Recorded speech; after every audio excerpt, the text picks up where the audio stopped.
உயிர்த்தெழுதல் என்றால் என்ன என்று அநேகர் கேட்பார்கள் அல்லவா? இயேசுவை பார்த்தபோது உலகமெங்கிலும் புறஜாதியார்கள் கிறிஸ்தவர்கள் அல்லாதவர்கள் போகும்போது சிலுவையில் அறையப்பட்ட அந்த இயேசுவை தான் பார்ப்பார்கள். அப்படித்தானே இருக்குது.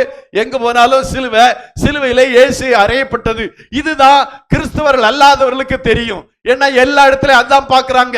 காலண்டர்லையும் பாத்தீங்கன்னா இயேசு கிறிஸ்து சிலுவையில் அறையப்பட்டவராகத்தான் காலண்டர்லையும் அடிப்பாங்க. ஆனா இயேசு கிறிஸ்து உயிரோடு எழுந்தார் என்பதை யாரும் சொல்ல தயாராக இல்லை. யாருக்கு அது தெரியாது. நாம சொல்லணும்.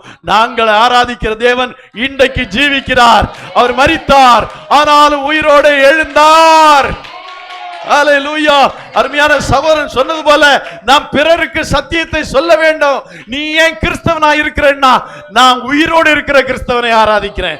நான் உயிரோடு இருக்கிற கிறிஸ்துவை ஆராதிக்கிறேன். ஹல்லேலூயா. எங்கள் தேவன் உயிரோடு இருக்கிறார். அவர் மரித்தார் என்பது உங்களுக்கு தெரியும்.